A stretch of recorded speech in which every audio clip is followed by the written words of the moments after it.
আল্লাহ ডাকে তারপরও আসে না, আর বলেই আমি ব্যস্ততার ভিতরে আছি, কি করে আসবো? অথচ জানে কদমে কদমে আল্লাহর মুহতাজ। আল্লাহ বলতেছে আনতুমুল ফুকারা, তোমরা মুখাপেক্ষী। প্রত্যেক কদম কেন, প্রত্যেক শ্বাসে শ্বাসে, প্রত্যেক মুহূর্তে মুহূর্তে। হায় মেরে দোস্ত, আপনি যদি বলবেন প্রত্যেক শ্বাসে শ্বাসে আল্লাহর মুহতাজ, এই জন্য শ্বাসের ফেরেশতা প্রতিবার আল্লাহকে জিজ্ঞাসা করে আমসিকা ওয়াতরুক, আল্লাহ শ্বাস নিল বন্ধ করে দিব না ছাড়তে দিব? তো আল্লাহ প্রত্যেকবার বলে উতরুক ওয়ালি আবদি আজাদ, ছাড়তে দে। সীমারেখা দেওয়া আছে, যখন সীমারেখায় পা দিবে তো হুকুম দিব, শ্বাস নিবে আর কোনোদিন ছাড়তে দিবে না, ছাড়বে আর কোনোদিন টানতে দিবে না। ডেট। অথচ আল্লাহ ডাকে, আবার বিশ্বাসও করে রাখে। আল্লাহ মারে কে, এই কথা বিশ্বাস করে, তারপরও আল্লাহ ডাকে। কিন্তু যুবক বলে ব্যস্ত, পুরুষও বলে ব্যস্ত, বৃদ্ধ বলে ব্যস্ত, নারীও বলে ব্যস্ত, পুরুষও বলে ব্যস্ত, সমাজের প্রত্যেক ব্যক্তি বলে ব্যস্ত। অথচ বিশ্বাস করে রাখে আল্লাহ মারে কে, মারে আল্লাহ রাখে কে, তারপরও আসে না। এই জন্য কিতাবে আছে মরার সাথে সাথে কানে দনি দিবে। কিছু লোকদের কানে দনি আসবে, আর দনি দিয়া কানের পর্দা ফাটায় ফেলবে। ফেরেশতা চিৎকার দিয়া বলবে আইনাল ইশতিগাল, বল তোর ব্যস্ততা কোথায়? তুই না বলতি বড় ব্যস্ত, কোথায় তোর ব্যস্ততা? তো ফেরেশতা নিজেই জবাব দিবে জালাল ইশতিগাল, তোর ব্যস্ততা শেষ। কিন্তু শুনা রাখ বাকিয়াল ওয়াবাল, সব ঘাটি তোর সামনে, সমস্ত ঘাটি সামনে। আমি নিয়ে যেতেছি ওই দিকে আপনাদেরকে। আফসোস, সারাদিন প্রয়োজন প্রয়োজন প্রয়োজন প্রয়োজন বলি, কিন্তু এই মানুষটা জানে না তার সবচেয়ে বড় প্রয়োজন কি। জানে না তো জানে না, একটু ভাবেও না। 2 মিনিটের জন্য কখনো একা একই বসে ভাবে না যে আমি যে সারাদিন প্রয়োজনের স্লোগান লাগাইতেছি, আচ্ছা একটু ভাইবা দেখি এই ছোট জীবনটার প্রয়োজনই আমার প্রয়োজন, না আরো কোনো কিছু আমার প্রয়োজন? ছোট জীবন, 60-70 বছরের জীবন, এটারই কি প্রয়োজন? না আমার সবচেয়ে প্রয়োজন কি? কসম খোদার একজন মানুষ মনে হয় আমরা ভাবি না। একজন মানুষও আমরা ভাবি না যে আমার সবচেয়ে প্রয়োজন কি। যুবকও ভাবে না, বৃদ্ধ ভাবে না, নারীও ভাবে না, পুরুষও ভাবে না, শিক্ষিত ভাবে না, অশিক্ষিত ভাবে না, আমাদের সমাজের কেউ ভাবে না আমার সবচেয়ে প্রয়োজন কি। এটাই বুঝাইতে চাইতেছি,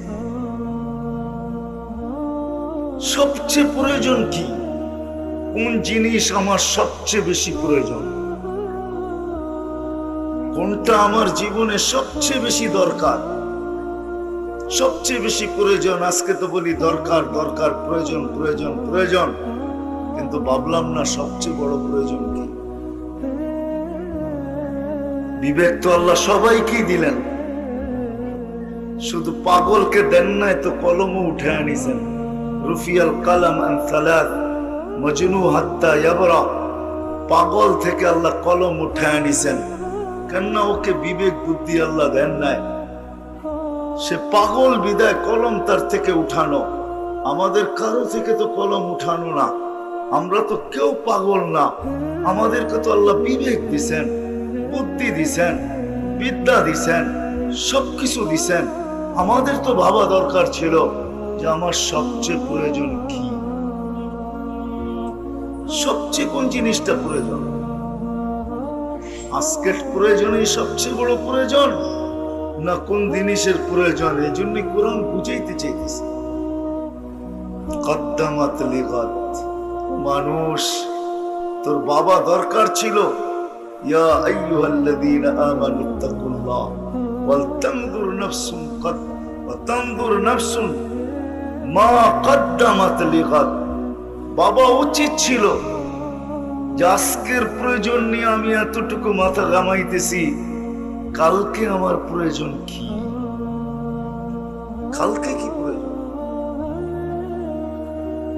কালকে কি প্রয়োজন, এটা মানুষ হিসাবে বাবা উচিত ছিল।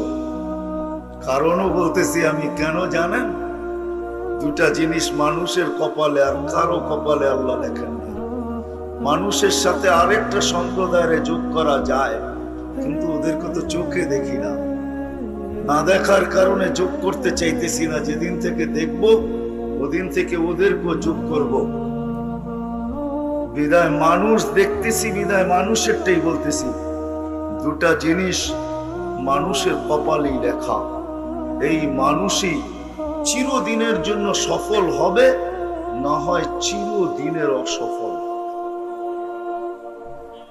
চিরদিনের জন্য সফল হবে, যেটাকে কোরআনের ভাষায় সাআদাত বলে, সাআদাত, সাঈদা। কোরআনের ভাষায়, হাদিসের ভাষায় যেটাকে কোরআনের ভাষায় ফৌজ বলে, ফৌজান আযীমা, বহুত বড় সফলতা। তা মানুষের কপালেই লেখা। চির সফল হবে অথবা চির অসফল, চির কামিয়াব হবে অথবা চির নাকাম হবে। আর মানুষের সাথে যাকে যুক্ত করতে চাইছিলাম তিনি হলো জিন্নাত। এই দুই সম্প্রদায়ের কপালে হয়তো চির সফল, এটাই কেমন সফল কেমন অসফল এটাই দুজাহানের বাদশাহ চোখে দেখা এসে আমাদেরকে বুঝাইছে। দয়ার কান্ডারি নবী, উম্মতের জন্য দয়ার ভান্ডার, দয়ালু নবী। কেমন দয়ালু! আল্লাহ রহিম তো নবীও রহিম, আল্লাহ রউফ তো নবীও রউফ। এরকম নবী আইসা আমাদেরকে বুঝাইছে। আল্লাহ রাসূল রউফ ছিলেন, আল্লাহ রাসূল রহিম ছিলেন। এই জন্যই কোরআন বলে হারিসুম বিল মুমিনিনা রাউফুর রহিম। দয়ার ভান্ডার ছিলেন উনি। চোখে দেখা এসে আমাদেরকে বলছেন, চোখে দেখা এসা। মেরাজের কাহিনী যে শুনেন না আপনারা, মেরাজের কাহিনী এই জন্যই ছিল, কারণ এটাও ছিল যে আপনার উম্মত মনে হয় শোনা কথা বিশ্বাস নাও করতে পারে। কেননা টেকনোলজি সমৃদ্ধ উম্মত হবে, উন্নত জগতের উম্মত হবে, বিজ্ঞান সম্মত এদের জীবন হবে। বিদায় এরা শোনা কথা বিশ্বাস নাও করতে পারে। আর আমি চাই না বন্ধু আপনার উম্মত বিশ্বাস না করুক, আমি চাই এরা যেন বিশ্বাস করুক। বিদায় আপনি উঠা এসা চোখে দেখা যান। আল্লাহর রাসূল দেখা আসছেন সফলতা কি জিনিস, অসফলতা কি জিনিস, দুইটা কিন্তু আমাদের কপালই লেখা। দুনিয়ার জীবন কিন্তু ৬০-৭০ বছর। এই দুনিয়া এককভাবে পাওয়ার কারোর জন্য সুযোগ নাই। হ্যাঁ, মানুষ দৌড়াইতে পারে, কিন্তু এই দুনিয়া এককভাবে কেউ পাবে এটা সম্ভব না। কেননা আল্লাহ দুনিয়ার পিঠে লেখা দিছেন আর দুনিয়া মাকসুম, দুনিয়া বন্টিত। যতজন থাকবে সবার মাঝে বন্টিত হবে, কিন্তু হ্যাঁ এতটুক হইতে পারে কেউ একটু বেশি পাবে, কেউ একটু কম পাবে। যালিকা ফাদলুল্লাহ ইউতি মান ইয়াশা। আল্লাহ কাউকে একটু বেশি দিবেন, কাউকে একটু কম দিবেন, কিন্তু দিবেন। এই দুনিয়া বন্টিত, এককভাবে মালিক হওয়ার কারো কোনো সুযোগ নেই। হৃদয় যেটা বুঝাইতেছিলাম, জানা উচিত যে আমার সবচেয়ে প্রয়োজন কি আর কেন উচিত। আমার জন্য কপালে দুইটা লেখা আছে, আমার জন্য দুইটার যে কোনো একটা। আর এটা আমার ইচ্ছাধীন, এটা আমার ইচ্ছাধীন। আল্লাহ আমাকে ইচ্ছা দিছে আমি দুটার থেকে যেটা যে কোনো একটা নিতে পারি। এই জন্যই কোরআন বোঝায় ফামান শাআ ইউমিন ইচ্ছা তুমি এটাকে মাথায় রাখতে পারো, আবার ইচ্ছা জুতার মাথায় রেখা উড়েও দিতে পারো। ওমান শাইয়াকফুর, ইচ্ছা তুমি হাত পাইতা নিতেও পারো, আবার তুমি জুতার মাথায় রেখা উড়েও দিতে পারো। যেমন আজকে আমরা রাগ হয় না, নবী যদিও দয়ার ভান্ডার ছিলেন, উম্মতের এরকম কোন শ্রেণী নাই যে শ্রেণীর জন্য চোখের পানি না জড়াইছে। হায় হায় হায় হায় হায়, যাকে সমগ্র জগতের চাবি দিতে চেয়েছেন আল্লাহ, সমগ্র জগতের ভান্ডারের চাবি, শুধু উম্মতের দিকে তাকায় নেন নাই। বলে আমাদেরকে জিজ্ঞাসা করেন, আল্লাহ রসুল বলছে উতিতু মাফাতিহাস সামাওয়াতি ওয়াল আরদ, আল্লাহ আকাশ জমিনের ভান্ডারের চাবি আমাকে দিতে চেয়েছেন, আমি নেই নাই। 60-70 বছরের জন্য নিয়া করব তো করব কি? 60-70 বছরের জন্য নেই নাই। বলে নিবেন? বলে চিরদিনের জন্য নিব। আর একা নিয়া করব কি? একা নিয়া কি করব? উম্মতকে সহ নিব। যেদিন নিব ওই দিন উম্মতকে সহ নিব, একা নিব না। এজন্যই তো কোন এক জায়গায় বলছিলেন, বুঝাইতে চাইতেছেন যে তোমরা ভাবছো আমি সৃষ্টির সর্দার, আল্লাহ জান্নাত দিবে আর আমি দৌড়ে চলে যাব আর ওইখানে যে আরাম করব। 2500 মানুষ একটু বুঝতে চেষ্টা করেন, তাহলে আমার কথা বুঝে আসবে। তোমরা ভাবছো আমি সৃষ্টির সর্দার, আল্লাহ আমাকে জান্নাত দিবে আর আমি দৌড়ে চলে যাব আর ওইখানে যে আরাম করব, তাইলে এই কথা কোনোদিন বলতেন না যে লান আরদা হাত্তা ইয়াকুনা ওয়াহিদ মিন উম্মতি ফিন নার, আমি একজন উম্মত জাহান্নামে থাকা পর্যন্ত আপনার উপরে রাজি হব না। চাই আপনি জান্নাত দেন, চাই নেয়ামত দেন, চাই যা বলে তা দেন, আমার উম্মত যতক্ষণ পর্যন্ত একজনও জাহান্নামে থাকবে আমি রাজি হব না। কি বুঝাইতে চেয়েছেন? কি বুঝছেন? মাকামে মাহমুদে যাবেন, আল্লাহ বসাইতে পারবেন না। কোরআন বলে ফাতাহাজ্জাত বিহি নাফিলাতাল লাক আসা আইয়াবআসাকা রাব্বুকা মাকামান মাহমুদা, আপনার জন্য একটা চেয়ার আমার পাশে রাখা আছে, যেটাকে মাকামে মাহমুদ বলে। প্রশংসার যে সিংহাসন আমি আপনার জন্য বসাইছি, ওই সিংহাসনে আপনি বসবেন আর প্রশংসা করবেন। আল্লাহর রাসূল ওই সিংহাসনের কাছে যাবেন বটে, কিন্তু হাত রাখবেন, বসবেন না। আল্লাহ জিজ্ঞাসা করছে কেন বসেন না? বলে বসলে উম্মতের জন্য 3 জায়গায় ছুটবে কে? উম্মত পিপাসিত হবে, যে পানি কে পান করাবে? উম্মতের হিসাব কিতাবের সময় যদি পাল্লা সামনে না ঝুঁকে, তো হাত দিয়া দোয়া করে কে ঝুঁকায় দিবে? উম্মত যদি পুলসেরাতে ফাঁসা যায়, তো দুরুদের ঘাটতি দিয়া কে পার করাবে? আমি যদি বসা যাই, তো 3 জায়গায় পার করাবে কে? কিন্তু লানত আমাদের জিন্দেগির উপরে এতভাবে বুঝায় ওলামায়ে কেরাম, কিন্তু উম্মত বসতে চায় না। উম্মত তো নিশায়, 60-70 বছরের নিশা। সুকারা, প্রত্যেক মানুষকে যেন নিশার ভিতরে দেখা যায়।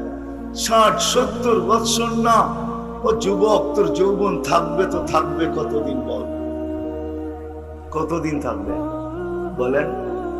আরে বলেন না, যৌবন কতদিন থাকে? কতদিন? 15 বছর বয়স থেকে নিয়ে কয় বছর পর্যন্ত থাকে? 50 পর্যন্ত। হ্যাঁ কি না 50ই মানেন? 15 থেকে 50 কয়দিন রইল যৌবন? 35 বছর, ঠিক না? হায়, আরেক জায়গায় বললে তো বলা যায় 20তেই বুড়ি, ঠিক না? কয়দিন থাকবে যৌবন? পায়ে হাত রাখি, বলো যুবক, কয়দিন থাকবে যৌবন? এই 35 বছরের যৌবনের জন্য আন্তাশিব্বু ফালা তাহরামু আবাদা, চিরদিন যুবক থাকবে, কোনোদিন বৃদ্ধ হবে না। চিরদিন বৃদ্ধ যৌবন থাকবে, কোনোদিন বিরুদ্ধ হবে না। আনতাশিব্বু ফালা তাহরামু আবাদা, এই 60-70 বছরের নেয়ামতের জন্য আনতানআমু ফালা তাইয়াসু আবাদা, চিরদিন নেয়ামতের ভিতরে ডুবায় দেওয়া হবে, কোনোদিন নেয়ামত কমবে না। ওয়ালাদাইনা মাসিদ, শুধু নেয়ামত বাড়বেই বাড়বে, কোনোদিন কমবে না। এই 60-70 বছরের নেয়ামত ভোগ করার জন্য চিরদিনের নেয়ামত তুমি বিসর্জিত। কোরআনের কথাই সত্য, ফামা রাবিহাত তিজারাতুহুম ওয়া মা কানু মুক্তাদিন, তাইলে তোমাদের ব্যবসা লাভজনক হইল না। তুমি যে বুদ্ধিমান এটার পরিচয় হইল না। আল কাইয়িসু মান দানা নাফসা, তুমি যে বুদ্ধিমান এটার পরিচয় হইল না। কোরআন হাদিস বলতেছে তোমার চেয়ে বড় নির্বোধ কেউ নাই। মা কাল্লা হায়া, তোমার চেয়ে নির্লজ্জ কেউ নাই, তোমার চেয়ে বুদ্ধিহীন কেউ নাই, যে চিরদিনের নেয়ামতকে হারায় দিলা মাত্র 60-70 বছরের জন্য।